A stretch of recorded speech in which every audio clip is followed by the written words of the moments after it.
Welcome to your new Banana Glow Nail Airbrush Kit, How to Use Video.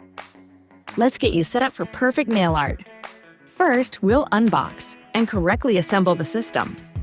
In the box, you'll find the main compressor unit with the battery inside, the airbrush gun, the filling cup, and several essential accessories. The pipette, cleaning instruments, user's manual, and a stencils card as part of your purchase.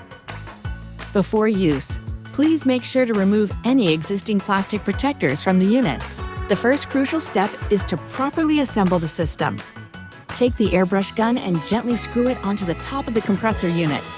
Make sure all screws and bolts are tightened just right, but do not over-tighten, as this could cause damage. Next, it's time for the first charge. Connect the unit to a USB charger. We recommend an initial charge of at least a few hours before your first use. Now, let it charge.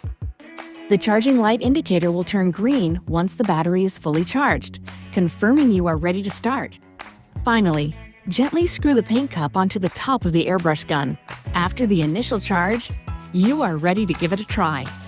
The key to professional results is playing around with the airbrush settings until you achieve the exact spray pattern and coverage you desire.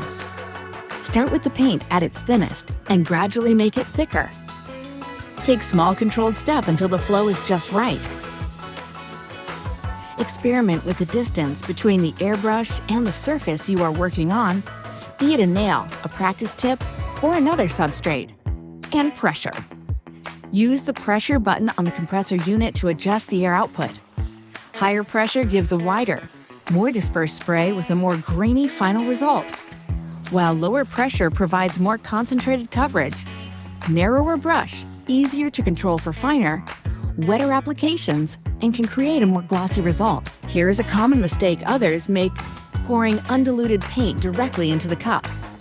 This is what often leads to frustrating clogs, because undiluted paint flows into the air gun before it gets diluted properly, and the chances that clogging will occur when using the airbrush this way are very high.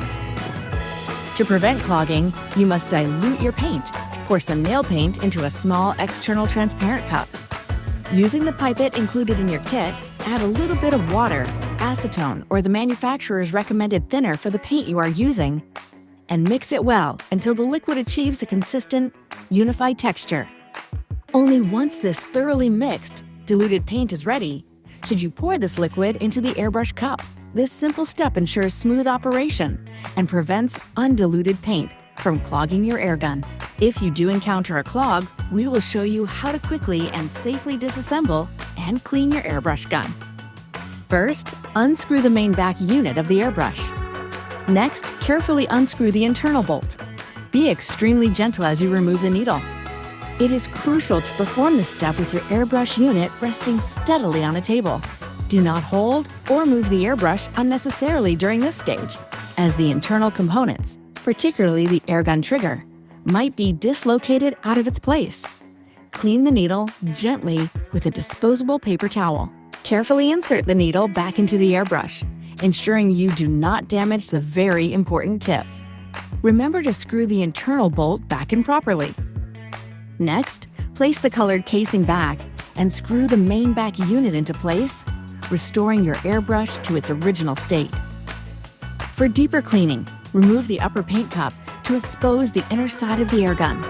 With or without the needle inserted, clean this internal section thoroughly using the same diluent you used for your color, whether it was water or acetone. You can also use the small cleaning brushes that you saw are part of your airbrush kit in the unboxing to scrub the internal parts.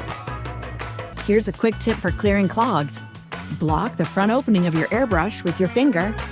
Be careful not to damage the needle tip, and pull the airgun lever back while the airbrush compressor is turned on, preferably on higher pressures, to create short bursts of air pressure.